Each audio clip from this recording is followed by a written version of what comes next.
these guys do that. They always say, I'm never going to go out and play on that tour. And then when they get the chance, or they get one or two feels for what it's like to be back in the hunt with the guys they competed against and can still be competitive again. Yep. Then they really eat it up. So I love it. I think Tiger will do that as well. So our plan is to win as much as we can the next 3 years.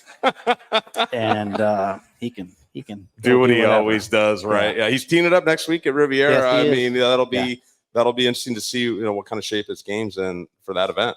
Yeah, he's great for the game. You and I have made better livings because of Tiger Woods. Absolutely, 100%. He's done so much for everybody involved in this game. It's amazing.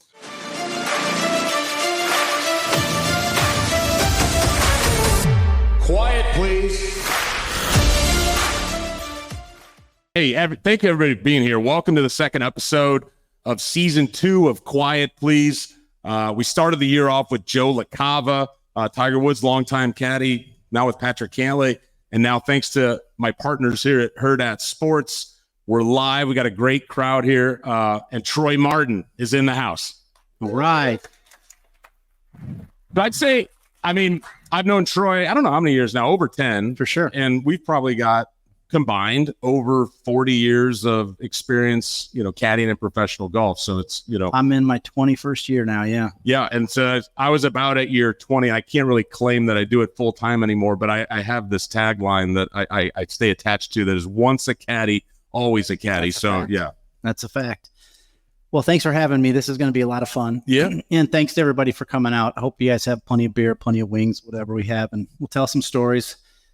You guys have probably heard most of them already. I look around the room and everybody's been on a golf trip with me somewhere, I think. So hopefully you forgot them and you'll laugh again. But well, yeah, and it's good having you up here too, Troy, because you've got a lot of experience doing this sort of thing. You've hosted the Creighton Prep Sports Night on a number of occasions. So you're used to being up on the days, and like I said, I think we'll just jam out a little bit, and at the end we'll just kind of open it up for a little bit of Q&A. Like I said, make sure to tip your servers. Did anybody play golf this week? Anybody make it out there? You got a couple in the house, some crazy people.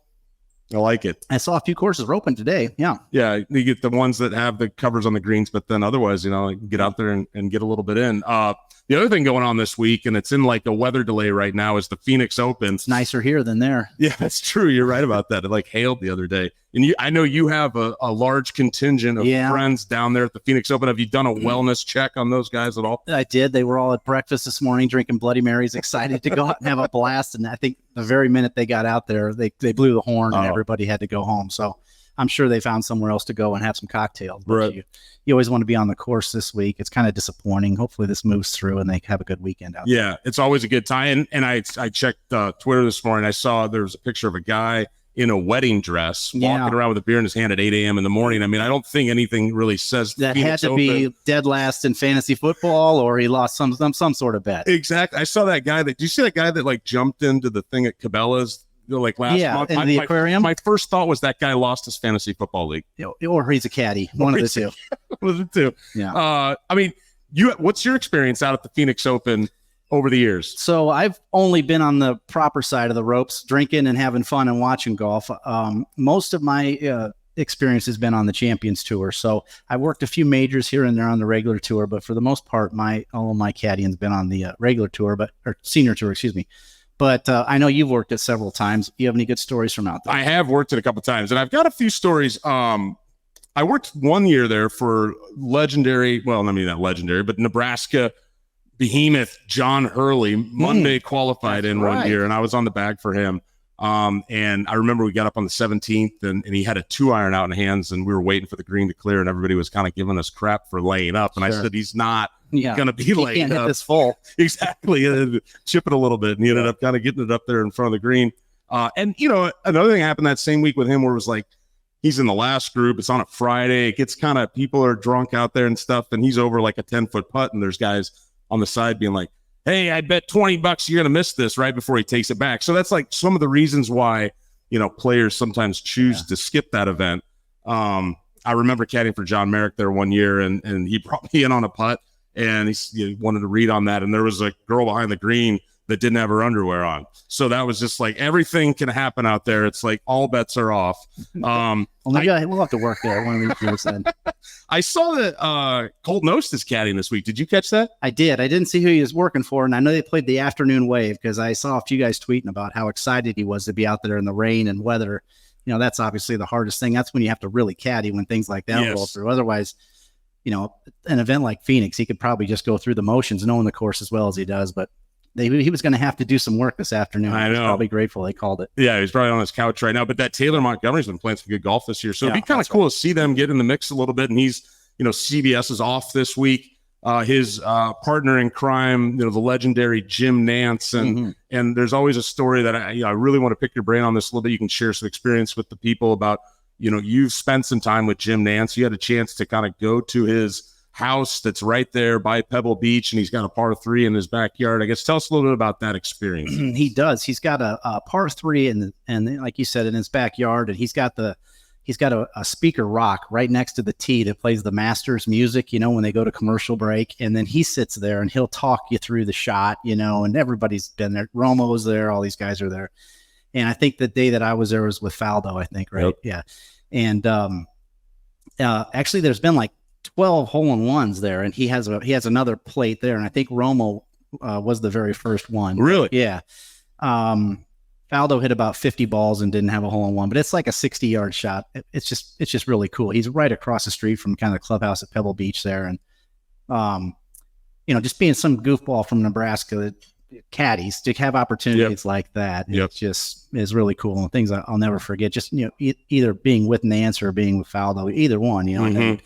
To have opportunities like that most people don't get. It's pretty special. Well, then you bring that up. How did you get your start in caddying? So I played for about 8 years after college, and I met a couple of guys. Dave and Ron Stockton were playing mini tours and Corn Ferry Tour, and I met them, and they introduced me to their father, who was Dave Stockton Sr., who was he's 2-time PGA champion and won maybe 10 or 12 times on tour, Ryder Cup captain, you know, great player. And he was one of the top Champions Tour players also.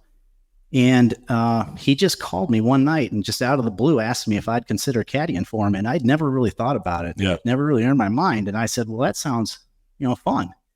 And so I said, when are you thinking? And he said, how about 2 weeks? And I said, great. So that's how it all started. I worked a few for his son. Junior was playing on the PGA Tour at the time. And I'd worked a couple for junior and then for senior and then a couple for junior. And those all seemed to be missed cuts. And then Dave would finish 5th on the Champions Tour, and I go work for junior, miss a cut, and I go, so after a month or two of that, we kind of had a talk, and he said, yeah, junior's not getting you back. You're staying with me full time. And gotcha.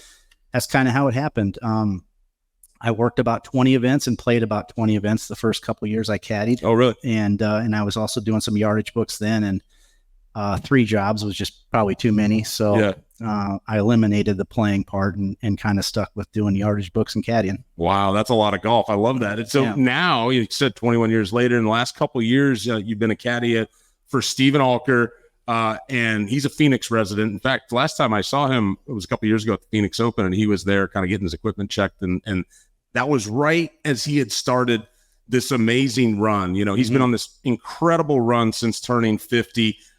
He's got 8 wins now since joining in the fall of 2021. You've been on the bag for 3 of them, as far as my math. Two of them. Okay, 2 of them, including a few weeks ago in Hawaii, the opener of the season, and you go out there and cash a W with Alker. Cheers to Steve Alker. How about that, huh? Steve Alker. 25 under par. Unbelievable performance. Unbelievable. So tell us a little bit about that most recent victory. What are some things that stand out about that week? Well, he has finished second there the last 2 years. So he obviously liked the golf course. And so we went into the event, you know, having good thoughts. And there was some other things on our mind. For those that don't know, I've worked for Steve Alker for almost a year now. And the reason that I have that opportunity is because his caddy passed away unexpectedly almost a year ago, exactly.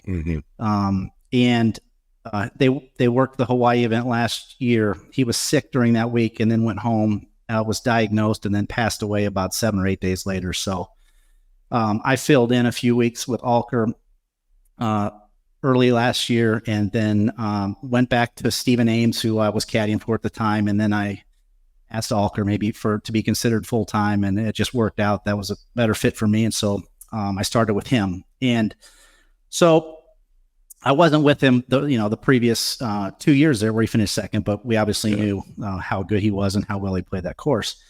And we kind of got off to a slow start.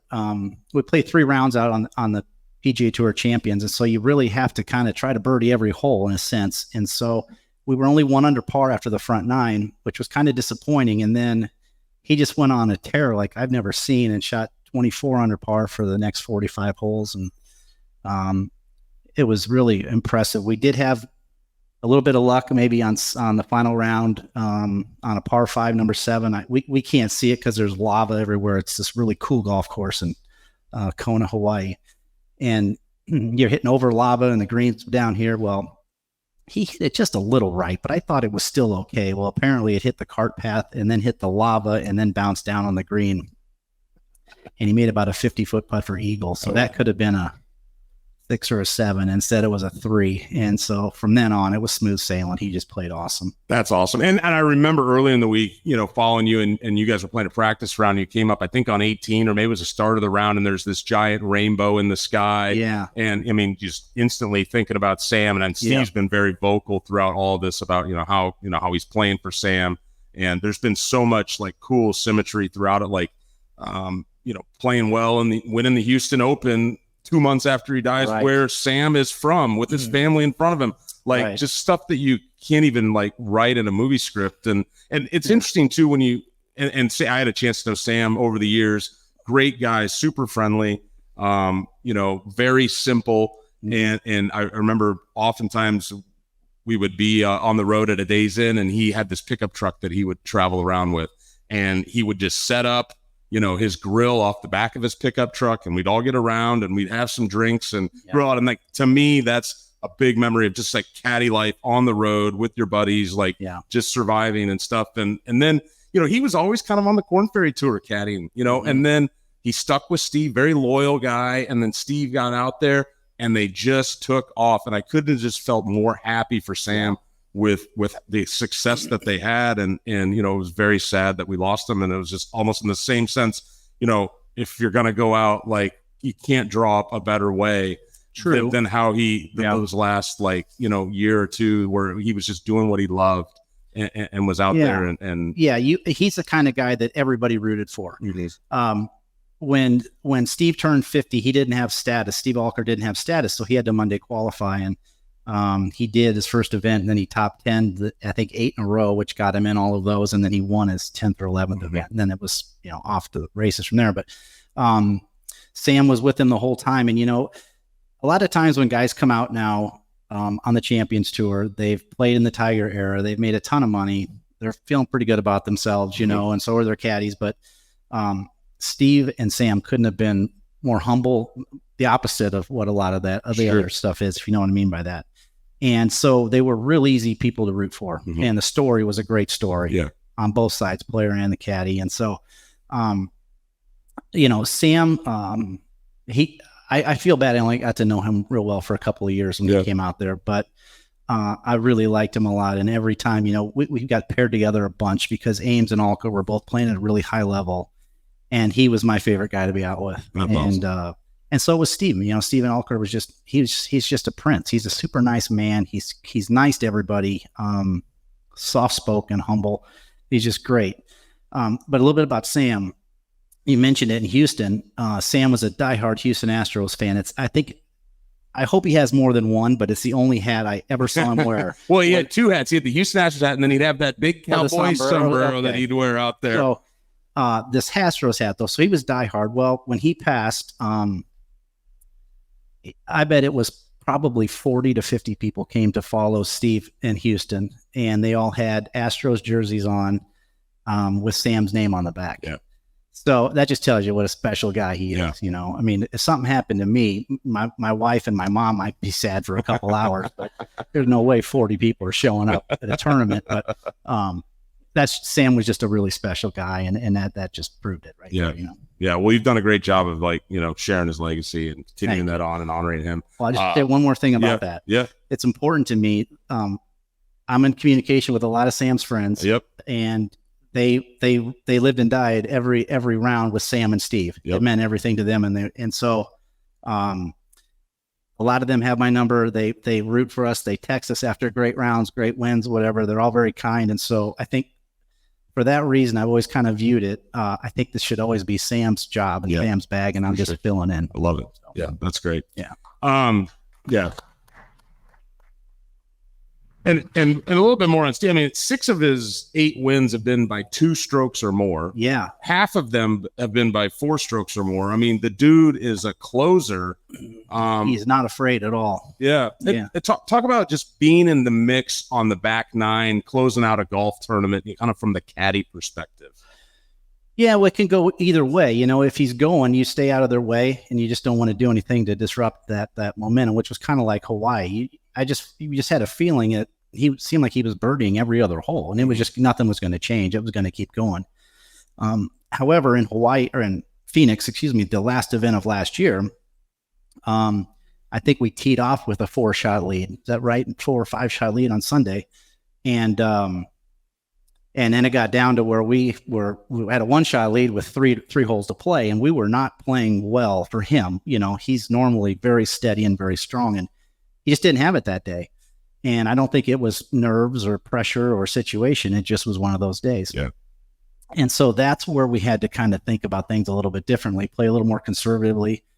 I always watch the leaderboard. He doesn't do that. He'll ask me when he wants to know where we stand. And so there, I think we were walking off 15 green, and he said, "How do we stand?" And Ernie Els had just shot like 64 to get within one of us. And I think Ames was one back, and he'd already finished. And so I said, I think we just need 3 pars and you win. And he said, "We have a 1-shot lead." I said, "We got a 1-shot lead, 3 pars and we win." And thankfully, one of those holes was a par 5, which most people would think is really easy because he had a perfect drive. It was 18th hole, still a 1-shot lead. And we had like 200 yards at the front of the green is all. It was a 5-iron, but there's trouble right and bunkers left. And he said, "Do we go for this and bring another number in?" I said, "Nope, it's a wedge and make a 5 or 4 or a 5. Yep.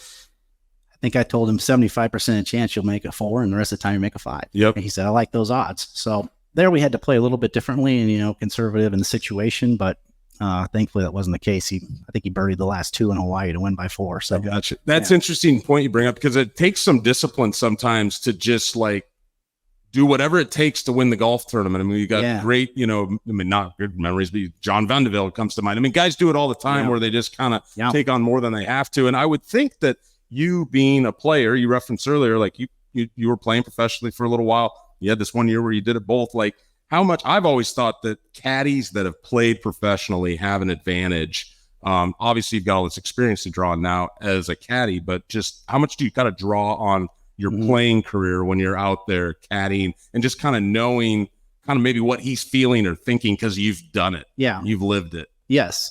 I agree with you. I think there is an advantage there.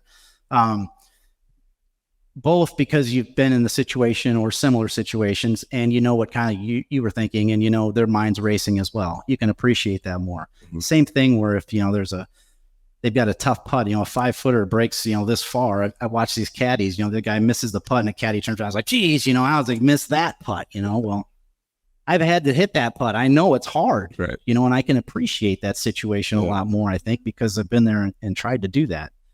So maybe I could help a little more there and maybe be a little more sympathetic rather than, I see caddies get down about things like that.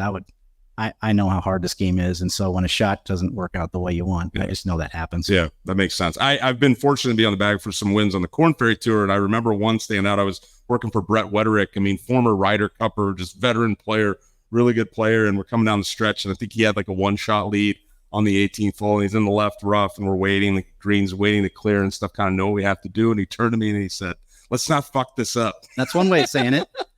Right? Somebody's got it on the middle of the green and a 2-putt. So I was kind of grateful there at that time to have a guy that, it's better for the player to say that. I've heard a few caddies say that too, and it doesn't work as well that way. Sometimes it doesn't work as well. Yeah. How's your game right now? You got some terrible. Okay. Terrible. Yeah. I don't know. These guys, I get to play with them all the time. And I kind of keep it between 73 and 69 or so, I guess. But it's not very good. Yeah. Better than 73 and 77. Though. Yeah. But it's not very good. I don't have time. I mean, I have 2 full-time jobs with Caddie and doing the other stuff. And it's just, I'm going to take my clubs next week. We're in Naples for the tournament. And I get to stay with Peter Jacobson at his house. So I'm really excited about that. I worked for Peter for about 8 or 9 years and still a dear friend, and we'll go play his home golf course every afternoon at Old Collier. We'll go out and practice. And really, yeah, we get to play a lot of Curtis Strange is there, and normally Jay Haas comes and stays at the house with us. He's not going to come and play this year, but I'll be there for sure. So is he still playing on the Champions Tour, or is he not playing? Peter retired a couple years ago. Yeah. So then, what goes on in the evening? You guys get back from the golf course. You're done for the day. Like what? I mean, margaritas. We'll jump in the pool. As you can probably imagine, Peter's got a nice home. He's got a nice pool and set up there right on the golf course, and so we'll float around in the pool for a while. We'll grill out every night. We'll go hit balls, hit practice, play, whatever. He still loves to practice. Yeah. If he had 10 more yards of distance, he'd still be playing because he loves it. I mean, there's nothing he'd rather be doing than playing golf, but he just lost distance over time. So just can't be real competitive hitting 5 irons where guys are hitting wedges. Right. And when you're out there on the Champions Tour, who are some of the guys that you get excited to be paired with when you're out there in a group with? So I like Miguel Jimenez. He cracks me up, and he's really nice. He's fun to watch and watch him warm up, watch him play, watch him smoke cigars. Yeah. Thankfully, the cigars that he smokes mask the smell of the cologne that he wears every day. It's absolutely awful. I have no idea where he gets it, but brutal. That guy's a true athlete. I had a chance when they were in town at OCC, and we had a rain delay, and they were giving cigars out, you know, and I just grabbed one, and I got the chance to smoke a cigar kind of next to Miguel Jimenez. That's cool. For a little while. That was kind of a cool highlight. I love being paired with Ernie Els. He's a guy that I've always looked up to and admired his game, and I love watching him swing. It's really fun. Some of the older guys, I've been doing this a long time now, so I had the opportunity to be paired with Jack Nicklaus many times and Arnold Palmer many times and Trevino, guys like that. Those were always those are some of the top 10 ever played the game. Absolutely. So having those opportunities is fun. Fuzzy Zeller, Ben Crenshaw, some of those guys I really look forward to. But nowadays, those are the guys I like being paired with Ernie Els, and I like Patrick Harrington. I think he's funny. He cracks me up a lot. He's always got some stories, and I love his accent. I think I should do this. I think I should hit a 7-iron here.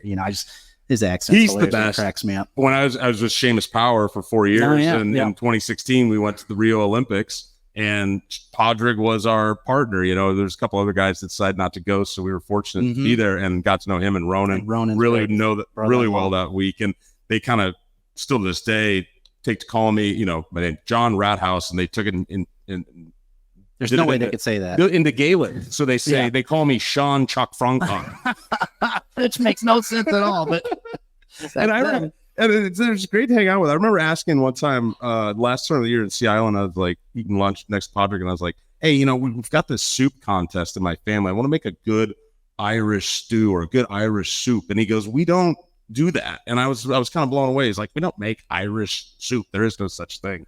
But he's been tearing it up out there. I mean, he's a good player. Yeah. And he's adding length. He's added about 15 yards since he was on a regular tour. And that's huge on the Champions Tour. So, if he can stay healthy, it's pretty hard on your body to swing that hard all the time. But if he can stay healthy, he might have a chance to catch us in the Scwab Cup. Absolutely, yeah. No, he's a good player. What about Boo Weekly? What's been the reception for Boo? We played with him in Calgary last year. Only time that I was paired with him.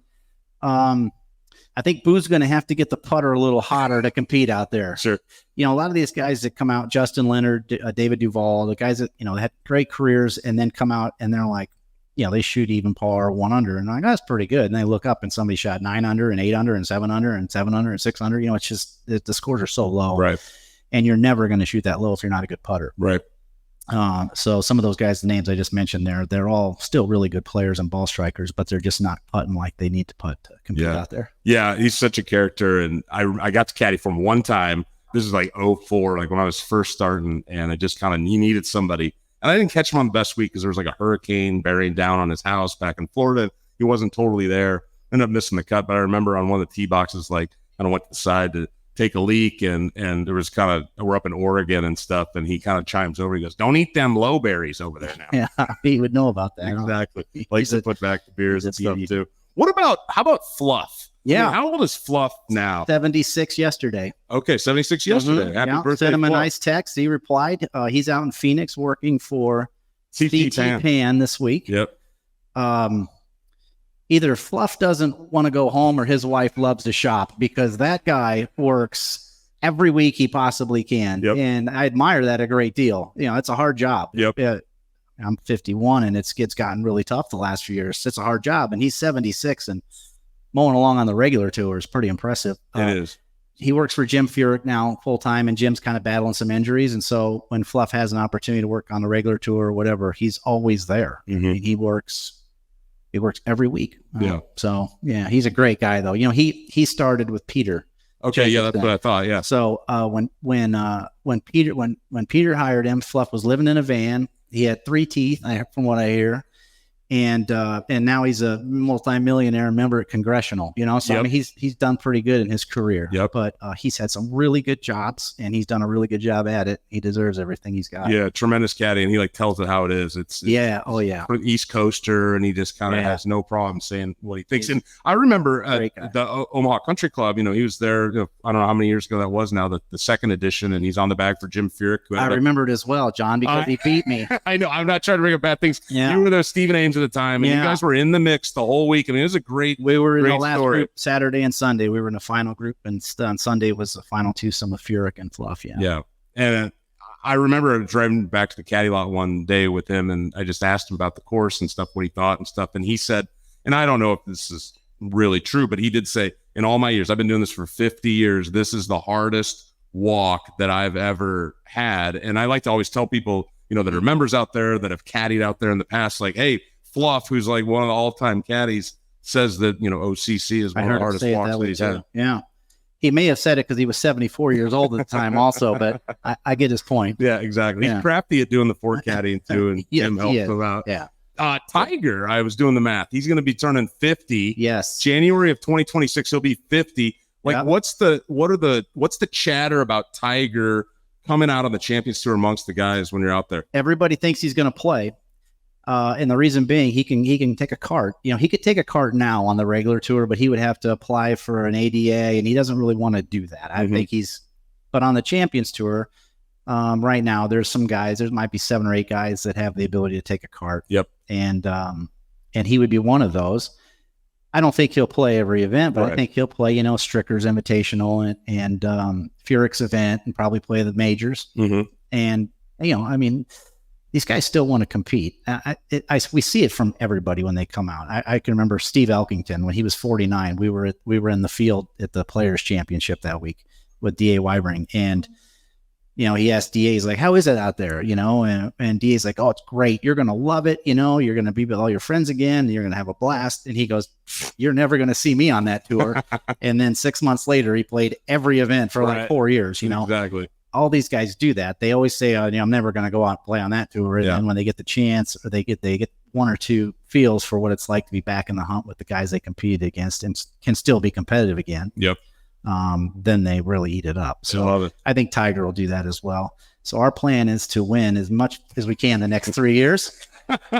And he can do what he always does. Right. Yeah. He's teeing it up next week at Riviera. Yes, I mean, that'll be interesting to see, what kind of shape his game's in for that event. Yeah, he's great for the game. You and I have made better livings because of Tiger Woods. Absolutely, 100%. He's done so much for everybody involved in this game. It's amazing. I want to talk about a popular topic these days. I feel like we've probably been answering questions about this for 2-3 years now. And I'll just phrase it this way: what's the Champions Tour players, caddies, like, hey, we're out on a practice round, take on the formation of Live and how that's all kind of playing out with the PGA Tour at the moment? The guys aren't real happy about it. Most of them had an opportunity back in their prime. Greg Norman got them all together at Sherwood one year at the Shark Shootout and said, "Hey, I'm going to start this new tour." And it was Peter and Curtis Strange and Palmer and Lanny and all these guys were in the locker room. And Arnold Palmer listened to his pitch for a little bit, and then Arnold said, "Look, this tour's done a lot for me. and I'm just going to continue to support this tour, and I have no intentions of doing something what you're talking about. Right. And he walked out of the room. Well, then Lanny said, well, that's what the king says. I'm with him. And then everybody else just kind of followed out. So they had opportunities to do this before, and they didn't do it. Right. So they kind of are disappointed, and that some of them have done it. They're also a little disappointed that these guys are making $300 million when, they were playing for peanuts compared to that. So there's a little bit of that, which is understandable. You see that in every sport now where the former players are a little, but I personally, I don't, think that players shouldn't have gone or whatever. I mean, it's impossible, I think, to turn down those opportunities and that money, but I'm disappointed that the best players aren't playing every week in the same fields. Yep. And I don't know what the answer to that is, but hopefully one day that we can figure it out to where, everybody that you want to see at the Masters is playing the Masters, basically. So they do need to sort out the world golf ranking thing, and that's on the Live Tour to kind of, figure that out for themselves as well. But I kind of see, it's just so much ongoing, minute by minute things changing. I do see, like, maybe not this year, but in the next year for sure too, that they figure out a way where those guys that have gone over there, they get together on a more regular occasion than just the majors, and then they kind of go back to their tour, and they'll have to figure out the math on that. But I do think that's coming, because I do think the fans eventually and the sponsors are going to be like, I think they're fed up with all this, to be honest with you. I think they're just, I don't know. Yeah. That's just my opinion. I'm on a text string this morning. I got it, and it's got Peter and Curtis Strange and Jay Haas, and some other players, and they forwarded something I'd not seen before because it came out yesterday, that this new investment group that's gone with the PGA Tour set aside $75 million for guys that were kind of the trendsetters out there. Yeah. So guys like them now are going to be getting it. I said, go check your mailbox, Guys like them are going to start getting some nice checks too, finally, which is nice. They deserve it, they Jack created what, Arnie created what Jack did, and then Jack created what Tiger built on, and all, all those guys, they've all had a big part in all of this. And so with all this money that's going around, I guess it's kind of nice that they're considering giving some of that to the old guys. Maybe get some old caddies too. Yeah, right. All right. We'll do a little trivia giveaway here. We've got a lot of swag. Troy brought some swag. The guys at Nebraska Golf brought some swag. Thanks, Ben. Thanks for bringing some hats. These are really cool. So we'll give one thing away right now, and then we'll give some more away at the end. But I'm going to say Troy and I have caddied together at least once. I don't know. Do you not remember this? You made the cut. I missed the cut with my guy. 2013 U.S. Open. First person to say where it was. Okay, so I shouldn't be offended. Okay. I know we hit pitching wedge from 118 and the 18th hole in Hawaii. I remember that. There you go. Yeah, whatever matters is right here, right now. 2013 U.S. Open, we caddied together. Where was the 2013 U.S. Open? Marion. First person said Marion. Get yourself a piece of swag. There you go. All right. You're in it. You're in the game. Joe got it. Yeah. Joe, grab something up here. Yeah, you're in. I brought some hats from NBC Golf, or shirts from NBC Golf Channel, some hats from Lexus and Zrixon, and there's Greg Norman pullovers at large XL, whatever you want there. Grab something. We did work together in Marion. You remember that? You had Matt Wybring. Yeah. I was with Randall Hutchison. Yeah. That's the hardest 6,700-yard golf course I've ever seen in my life. Such a cool One course. guy will finish under par. And it rained all before the tournament started. Everybody's like, this place was super firm, and then it rained, and everybody's like, oh, they're going to tear it up. This place is, and it just, there you go, one over par, Justin Rose, winner. That was the only time I was almost late for a tee time. Only time in my career. What happened? Traffic? No, it was completely my fault. We had a restart on one of the days, and I was like a 7:30 ball in the air sort of thing. And at Marion, we had to warm up and then get in a van and drive for 4 miles and then get out on the other, whatever it was. It was terrible. Well, so the players came out a little early. Well, I was sound asleep in my hotel room in my chair with my computer open in what I wore the day before. And my phone rings, and it's Matt Wybring. And he says, "Are you here?" Yeah. Well, I wasn't there. I wasn't even close. Right. So I said, holy shit. I stayed up working all night that night, and I only got a couple hours of sleep, and I just forgot to set my alarm. So I jumped in the car and I flew. I made it there about 20 minutes before tee time, but he was so cool about it. I was like, well, at least I just picked a small event for this to happen. Right. And, just a U.S. Open and you're 5 back from the lead, you know? And so I'm here, let's go, you know? And then he played really, I think we had to work maybe like 20 some holes. Actually. Yeah, there was a marathon. Yeah. I had the opposite experience in Wichita one year when I was working for Brett Wederick, and he was playing good. We had that win together. We had a nice little run for about a year. And I said, wow, he's paying me well. I'm going to stay in a Hampton this week. So I got a room on my own, right? You know, normally staying with 2 people in a room, 3, 4, we've seen it all. And so here I am at the Hampton, and I kind of just slept through my alarm, didn't set my alarm, whatever. But it was close enough to the course. And I woke up, and it was a restart situation. Same thing.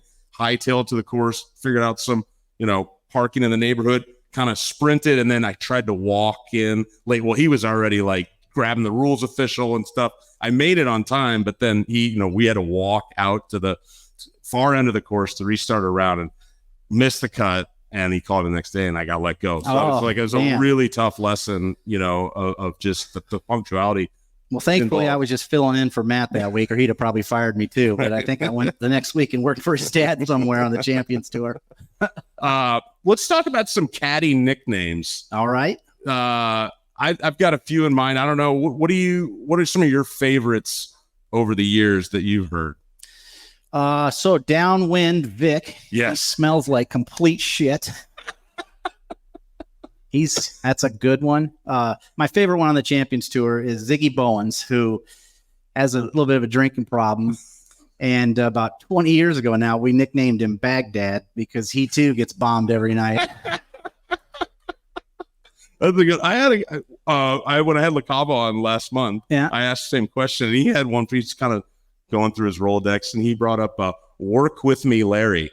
Don't know that. There's this guy that every time his player was kind of getting ready for a shot, he'd be kind of work with me, work with me. So they started calling him "Work with me, Larry." I had 2 that I gave out over the years. One was to my longtime roommate, Pepsi Steve. Yeah, Pepsi. And that one stuck. This guy doesn't drink water, only drinks Pepsi, big gulps, middle of the night, got to get hit. And he's even gone to tell him what he does on the golf course. Sometimes he hides Pepsis in different parts of the golf course so that when he gets to that hole, in fact, he told a story. He hides them in trees, right? And he just brings this big cup of ice. And when he gets to the 8th hole, he goes over the elm tree right at the tee and grabs a Pepsi out of it and fills up his cup. He's got another one waiting on 13. It's crazy. He told me one year at the Masters, Augusta, Atlanta, Coca-Cola, and he had hit a Pepsi somewhere. They got cameras everywhere. He said he went around the next day or later that day and it was gone. I'm sure. You can't have that around here, Mr. Hale. Can't bring your own Augusta anyway. You should know better than that. There's a guy that and this one, the guy is great. He's out caddying on the PGA Tour right now for David Skins. And this last September or last August was on the bag at Indian Creek for the win with Alejandro. What's his name? Toasty. And Toasty. And I had run into this guy. I've heard his nickname. What does it mean? In the Way Ray. Yeah, in the way Ray's always has. There's no doubt about that. There you go. There's no doubt about it. I was caddying for Jeff Curl. He's a 3-shot penalty for everybody in his group. But he gets it done, right? Yeah, he gets some winners done and stuff. But yeah, he was he was in our group in Midland. And I'll refrain comment on that one. But Jeff Curl hit it in this bunker, greenside bunker on his par 3. And Ray, very green, was out on the green looking for the next day's dot. And he's right behind the pin. Yeah. My guy's getting ready to hit a bunker shot, and he's like, "Hey, can you move?" Mm-hmm. And he's like, and he didn't want to do it. And Jeff got out of the bunker, got in his face, and I thought they were gonna get a fist fight. And just there's stories all throughout the year and stuff of Ray just kind of being a little bit in the way, and so very appropriate. Yeah, yes. So that one stuck. We've got a guy on the Champions Tour, nickname's True Temper. You know what they make? They because he gives everybody the shaft. They make golf shafts. And then we got Siegel, who shits on everybody. So usually if you get a nickname out there, it's not going to be like Happy or Prince or something like that. We don't really care about positive attributes you might have. So we always find something you do wrong and make it stick. Yeah. Well, let's get some local golf. And we got a lot of local people here. Scott Gacheski. Yeah, Gooch has got his card back. That's cool. Got his card back. I had a chance to caddy for him a few times last year, and he's playing so well right now. He always hits the ball well. Mm-hmm. But what I notice is he's just rolling the rock. That's good. Really well right now. So he's 47 years old and has this chance to kind of go out back on tour after missing for a few years. Pretty amazing feat. It really is. Yeah. As you know, out there, those guys on the Corn Ferry Tour are so good. They're so long. And to compete with him at 47 is incredible. Mm-hmm. I think he'll have a better chance competing on the PGA Tour actually than he did out there. I think he'll have a better chance of success. The golf courses seem maybe a little more difficult. Yep. They fit his game because his game is so solid. Yep. And I look forward to him having a really good year. Yeah, me too. And he told me kind of just about how he's got a couple sons that are really good players. Yeah, he's the third best player in his family, I think. Yeah, there you go. Yeah. I mean, his one son's at Iowa State, and he had a win last year. And then Luke is at Westside. He's a junior this fall, and he's already got a full ride offer to go to Florida, which is, I mean, pretty crazy that you get a kid from Nebraska that's not even done with high school, and he's getting an offer. And he's a little bit different build than Scott and his older brother, and he's a little bit more lanky, and I think he hits it a mile, and so they really like him. So it'll be interesting to track those guys. That will be fun to follow him. What about the new courses that are popping up in Nebraska? I mean, you're out playing when you're home if you can, or going on trips, or you doing your yardage books and stuff like. Yeah. Golf in Nebraska right now is pretty good. It is, and people ask me about it a lot. I'm just glad that Lost Rail went in close to us, because everything else seems like it's kind of out west or it's up north there at Valentine. They're all great. I've been out around Lost Rail several times with Scott Hoffman and Tim Halpine, the GM out there. So, but I haven't played it yet. Oh, really? No, but I've been around it many times, and then we did a book for him as well. But okay. The golf in Nebraska is unbelievable, and it's pretty reasonable if you think about it. We go some of these places like where you're talking Riviera next week, and some of these, it's a couple $100,000 to get in or more. Yeah. And all of this money, well, gosh, you can go play some of these places for $100, $150 out, at Dismal River or some of those out west. So, Indian Creek, to get out there. Although I remember when Indian Creek used to be reasonable. Do you guys remember that when they used to be like, you could afford to play out there, and then now they host all these big tour events, and like, oh, we better raise the rates here. Everybody loves this place. Yeah. Got Director of Golf James Rolls over here from Indian Creek. Thanks for coming out. They do a great job. And that course, I mean, you talk to guys that get through Korn Ferry onto the PGA Tour, or they're on the Korn Ferry every year. They're just like, I love that place. It's a favorite. It's one of the hardest golf courses I've ever played. Yep. And yeah, you guys do a great job out there. It's definitely one of the favorites on that tour. For sure. Yep. Let's talk just a bit about your yardage book company, Bucket Boy. Yeah. So how did it start? Yeah. I started in 1998. I used to, when I was playing, I would always kind of make my own books just because the ones we had that were available weren't great. And a few people saw them and they just said, maybe you should consider doing this. And so I kind of taught myself some of the graphics programs and things like that, and got to where it became a business. And up until, like 4 years ago, I think I was doing every LPGA, almost all the Korn Ferry, every Champions Tour. And, so it was, but that was too much work. It was not healthy and not good because I was caddying full time as well. So I've cut back a little bit. I'm still very busy, but yeah, I get to go, a really nice account I have is with the USGA. I do 15 of their major championships. Okay. So you can think of the golf courses they play. Like we met at Marion. I worked out at Marion. So I did Marion a couple of years ago for the USGA, and I get to go to some really cool places and see golf courses that I may not actually ever get to see otherwise. You know, they're usually real exclusive clubs and places of which I may not get to see. But I'll tell you a story real quick. I was in LA at Sherwood Country Club a few years back and doing the yardage book, and the pro, he didn't know me, and he just thinks some caddy's coming in. I'm probably going to have a tank top and jean shorts on or whatever. And I'm going to this place where Wayne Gretzky lives, it's a really high end club. And so, he brought me in his office and he said, look, we have 3 groups of women playing this morning. The women here are a little bit high maintenance. And if you wouldn't mind, just please get out of their way. You don't need to interact with them. They'll go right on through and no problem. And then you can do your work. And I said, oh yeah, no problem. I know what I'm doing. So I'm on like the 6th hole at Sherwood, and I'm up on the green, and I look down by the tee, and there's the first ladies group is on the tee. And so I grab my equipment and I shuffle off into the trees and mind my own business over there. The first group approaches, and the first lady that gets on the green looks over and she sees me, and she starts walking toward me. And I was like, oh no, I'm in trouble. And she goes, can I ask you what you're doing? And I said, I'm just doing the yardage book for the Champions Tour event. We're coming, we have an event 3 or 4 weeks here. And she goes, oh, that's cool. Don't you love what Jack Nicklaus did with this bunker right here? Because Jack had just renovated it. And she goes, remember you had to fly it on this green before? Well, now we can bounce it in there, and he softened the green. And I'm like, yes, that's exactly what he did. I mean, that's exactly what I just noticed before you got up here, you know? And I said, geez, yeah, I do. I love it. I think it's great. And she goes, well, have a great time. Hope you enjoy your time here, and we'll see you in a few weeks for the tournament. Great. So I let the other group go and the other group go, and then I grab my equipment and I get back out, do my work. Then I go to the next hole. I'm in the fairway and I look back and I see a golf cart coming over the hill. And I'm like, here comes the pro to yell at me for talking to his ladies. I look and it's this lady again. And she goes, how about this hole? Now, didn't he make this? This hole used to suck, and now it's one of our best holes. And I'm like, you really know what your architecture, you know? And she's like, well, I play golf all the time, and I love it. And I said, well, that's really cool. And she said, well, look, it's been nice talking to you, and wait till you see the 17th, what he did on 16. I'm like, oh, okay, great. I said, I'm going to get in trouble talking to you. You need to leave. And she goes, who are you going to caddy for in a few weeks? And I think I was working for Jay Haas then. And I said, I'll be here with Jay Haas. And she goes, I'll come out and find you. What's your name? And I said, I'm Troy Martin. And she goes, Caitlin Jenner. Really nice to meet you. No way.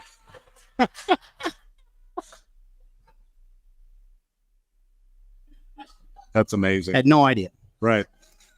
And I have no idea what happened after that. It's all a blur. I don't know what I said. If I said, I don't have any idea, because I was caught so off guard. I think I just stood there. But she did come up and Caitlin came up and said hi. I get you. A couple of weeks later, which was really cool. That's hilarious. Yeah. Pretty cool stuff. Well, I want to get to some questions from the audience a little bit. Anybody have some questions for us up here? Feel free to raise your hand. We'll give some stuff away. And I guess Brandon here, he's got a microphone passed around. Oh, or you can shout it out. Yeah, you guys can text me later. It's fine. Let's start giving stuff away then while you guys think about it. Yeah, for questions. Sure. Yeah. All right. How you want to do it? No, you brought the stuff. You got an idea? I don't. I was going to give it away to people that want to ask questions, but no one asked a question. No one? Right. Oh, now they'll start asking. Oh yeah, they want those Pro V1s. Yeah. Is this working? Okay. Yeah, it's on. Yeah. Rollsy. So I have a question. What is your most memorable round that you've caddied? What's round is the number one round that you caddied for? Most memorable experience. Number one. Surprisingly, it's not on a win. It was actually Sunday in Omaha for the U.S. Senior Open, the last one, just because it was, being with Furyk and Fluff and in the final group, and the support that Ames had from Omaha and all of that. That was, I kind of joked with Mary. I said, if he wins this, I'm retiring. That would have been it. It was just a really special week to have a huge event like that in my hometown. And then to be in contention and it's something I'll never forget. And that's probably the most special round I've caddied. We didn't win, obviously, but it was still really a special day. I had the chance to caddy one year at the Masters in 2009, and my guy John Merrick at the time had a phenomenal week. My dad was there to watch us, and he's not a golf guy, and it was just great to have him there. And on Sunday, he got really hot on the back nine and birdied 13, 14, 15, 16, and kind of made his way into the conversation and ended up finishing sixth. And like that, cool. At Augusta National, walking the now let me ask you about that. Yeah. Do you think Augusta's a harder walk than Omaha Country Club? No. Okay. Yeah, no, I think Omaha's harder just because of the Billy Goat thing. I feel like Augusta, I always tell people, like, it's like caddying across a pinball machine is kind of what it's like. And I think for anybody that's been there before or that can get there, then when it just puts the picture together for you if you get there in person, and then when you go home and watch it on TV, like everything just makes so much more sense. What do you want for the question there, James? You got everything already. We got some NGA stuff. Oh yeah. Do you have any of that? That takes cool the red hat. Yeah. I love the new logo. I think that's awesome. There you go. You're in. And Tony over here, you got a question. There's Pro V1s here. You guys can ask me what my sign is, for goodness sakes. Yeah. Oh, we'll come back to you, Tony. Oh, we got sorry. Mike's right here. All right. Oh, Jim Larson. yeah. Hey, Troy. So, Steve Alker's story, never won a tournament, 450. Sorry. What's the chances of that happening? There's a lot of the guys here over 50. We don't get better. How did you get so much better? Yeah. Well, that's the number one question we both get asked, by everybody. And I don't even want to think about it because I don't want to jinx it. I don't have an answer, and I'm not sure he does, but he certainly never quit working at it. I mean, he might have even worked harder as he got older. And a lot of people don't do that. As guys get to 45, they start phasing out a little bit and then wait to 50, and then they start working at it again. This was a second chance on a career for him. And he did win. I think he won 4 Korn Ferry Tour events. He played the PGA Tour some, played in Europe some, but you're right. Certainly didn't have the success that he is right now. But I tell people that he's probably the hardest worker that I know out there. And I don't mean that he hits as many balls as Vijay Singh or things like that. But when he's not on the range or on the golf course, he's in the gym or he's at home on a yoga mat with some of these devices that loosen up his muscles, or he's stretching, or he's always doing something to make his body better or his golf game better. Now, I don't know what clicked, but something did. And now he's got so much confidence that I don't see it going anywhere, to be quite honest with you. He's always had really solid fundamentals. And I thought about this a couple weeks ago. Maybe 10 or 15 years ago, I went and did my work and, getting ready for the tournament. And I would walk back by the driving range, go to the Caddie tent, and it was kind of sunset. And I see Tom Watson out there. Now, this guy's won 40 tournaments and he's won millions of dollars and he's 60 years old and he's out there and I see him and he's kind of doing this with his grip. And I'm like, what the hell is this guy going to figure out at 60 years old, but he's trying. Well, Steve found something, So maybe, these guys are always searching and they're always trying to get better. I don't know what he found, but it's certainly working. He's really impressive. Anybody in this room that can play on the champions? Not at that table. No, not at that table. The table's out. Grab yourself some balls. You're going to need them. I know. I played golf with you. Yeah.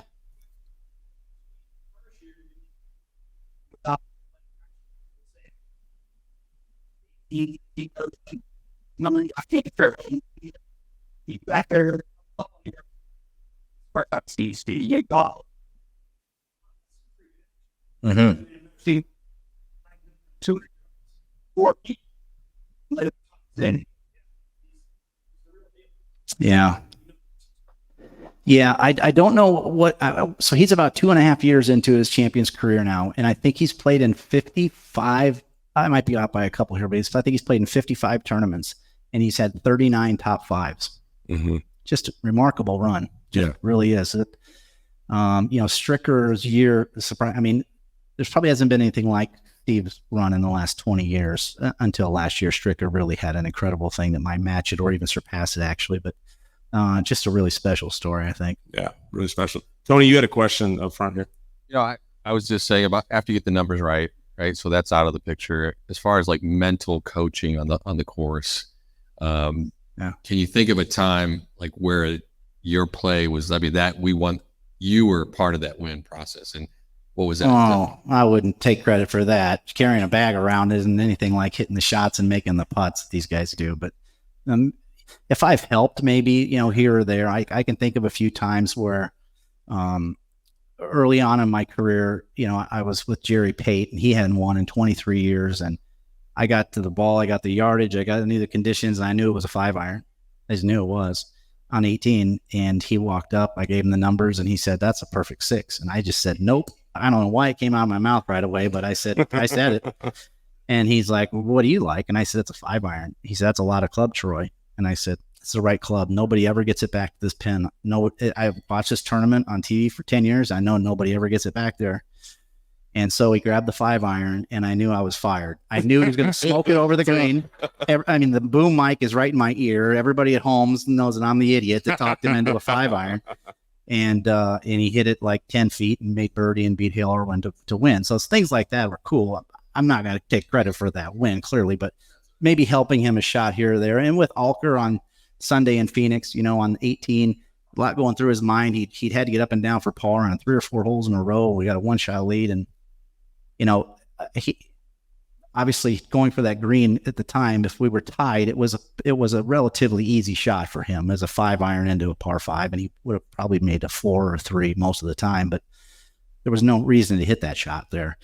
And so that's where a caddy might have a little more leveled thinking rather than, their mind racing situation wise. And so we just knowing it doesn't matter in 10 years whether you made a 4 or a 5 here. A 5 is all you need to do. And some things like that's where a caddy can probably help out more. You agree? Yeah, no, I agree with that. I mean, a lot of times they have the answers, just a matter of helping them to get to them and giving them that confidence. And there is times though when that work and those instincts pay off. And I mean, that's the thing for a caddy. Like, that's what you're paid to do, is when he asks you what you think and you say what you think, like, that's why you're there. They would much rather you say what you think. And then at that point, a good player is going to process that and he'll make his decision based on all the input. Mm-hmm. And if it goes haywire, he'll take, he'll take responsibility for that. But that's what they really want out there, is they want you, and then you gain trust and you get off to the races. I mean, I'm sure you and Steve right now are really on the same page a lot. So. And I always wanted that in a caddy as well, which I never had because my brother Todd down here caddied for me a bunch. And I'll tell you a quick story about Todd. When these rescue clubs first came out, TaylorMade made this rescue. So I was on staff with them. So they make this club, it takes them like 10 minutes. They build it in the tour van. And then so I maybe went in the clubhouse, I grabbed a drink or a sandwich, and I come back out. And Todd's on the range hitting my hybrid that they just made for me. And I was like, what in the hell are you doing? He's like, this club's great. We should have another one made, for you. And I'm like, oh, okay, whatever, So I finally got him to put the club away. And then he was like, before we go home, we got to fill this bag up with these range balls. And I was like, what do you mean? And he's like, yeah, he goes, I'm going to play with these things for years. So we went over to the chipping green. He took a big bucket of balls and filled up the bottom of the bag, carried it out of there with 2. He's probably still using those golf balls. But Romeo from Tin Cup over that's there, right. Yeah. But back to the caddy, and I admire caddies that will say what they think, and whether they're right or wrong, that's on the player. They make the final decision all the time, but there's plenty of yes men out there, guys that'll just say, oh yeah, yes, when they know it's probably not the right decision. But I admire a guy, even if they get it wrong, I admire a guy that's willing to put his neck out there. And go ahead, RV. This is my favorite story. Grab something up here also, by the way, so we get rid of this. Please do, yeah. This is my favorite story. That's a continuation. One time the caddy said something, the player didn't choose it. Hot dog? Oh, yeah. Riviera. That's a great story. Oh boy, I'm gonna come up with his name. Jimmy Earl Ray. Do you know Jimmy Earl? No. From Kentucky. Player or caddy? Caddy. Worked a lot for Jeff Sluman and was working for Ted Schultz, LA Open. Okay. They're playing with I think he got paired with like Couples and Love on the weekend or something. He'd never won. And I can't think of the hole, but it's on the back 9, par 4. Hits a 3-wood out there. Player does, Ted Schultz. Never won on tour. And he's playing with these superstars, a little nervous. And he's got 155 to the hole. And he asks Jimmy Earl, what club you like? And Jimmy Earl says, I like 8-iron. Can't be anything else. And Ted goes, I think it's a little 7. Oh, well, Jimmy Earl's not playing, so it's going to be a 7-iron, right? So Ted Schultz pulls 7-iron out. Hits it right over the flag, lands on the back of the green, goes over the hill underneath a hot dog stand. So they have to clear everybody out of there, and then move the stand and get into this drop, and he chunks it up there and he makes a 5, whatever. Still plays good. He's in the last group the next day on Sunday. Same hole, 3-wood off the tee. He's got 156 to the hole. Jimmy Earl, what do you like? He says, it's an 8-iron. It can't be anything else.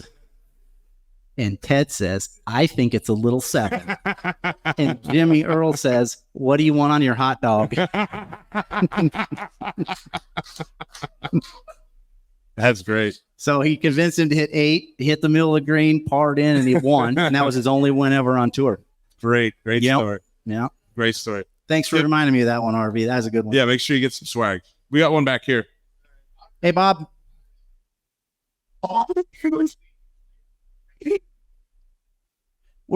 He comes out about an hour before. I get there about 2 hours before, unless it's the U.S. Open and I'm working for Matt Weibring. And then we usually will chip and putt and hit a couple balls after. It's before the round, it's just to get loose. He's never working on anything in particular. After the round, we'll kind of focus maybe on some things we didn't do as well as we'd liked, and that's where, maybe hit some drivers that we maybe missed in the round, or if he wasn't chipping great, go to the chipping green. But before, it's about an hour before, just to warm up, get loose, and then afterward, half an hour to an hour, usually just kind of working on some things we need to improve. He's probably is he one of the only guys that goes after the round out there? There's a lot of people There's quite a few now. There are. Yeah. They didn't used to until about the last 10 years, like the Jack Nicklaus, Torino, that era. No, they were to the bar. Absolutely. Right. But now these guys are professional athletes, so they work on their game afterward too. Anybody else? Any other questions? Yeah. Stacy.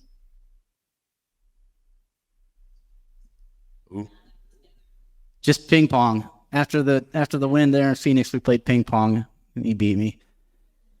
Guy's competitive. How many would you ask for on the first tee? Say you're going to a place, like, let's say we're going out to the Players Club. You know the golf course, he's in town, and you're going to play. So he's probably going to shoot 63 or 4 every time out there. Sure. So, yeah, I'd probably have to get 3 aside at least to make it fair, I think. Yeah.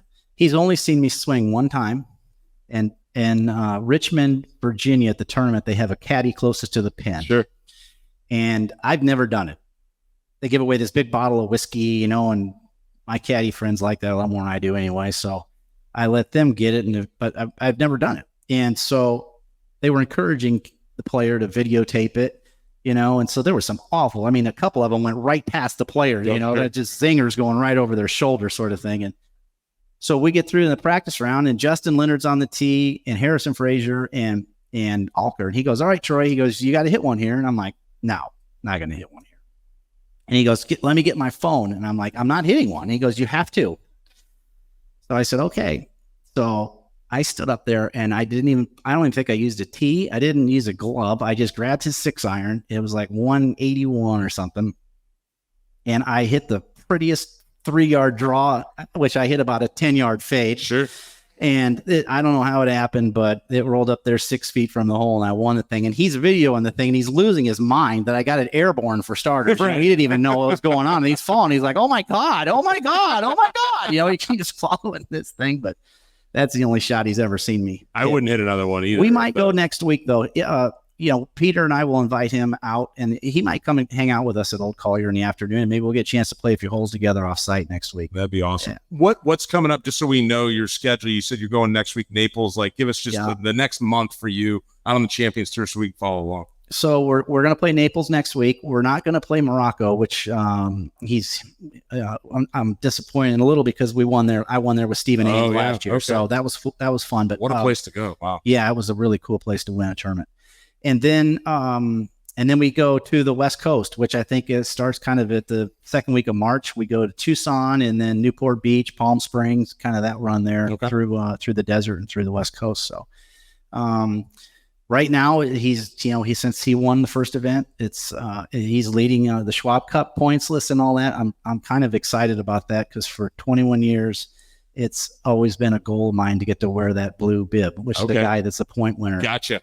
And I've never had that chance. So next week will be the first time ever I get to put that on. So I'm excited about that. That's awesome. We know you'll wear it well. Hey, really appreciate you doing this tonight. It was really a lot of fun. Thanks for having me. Yeah, and thanks everybody for coming out. Thank you, guys. Tip your servers well. Really enjoyed it.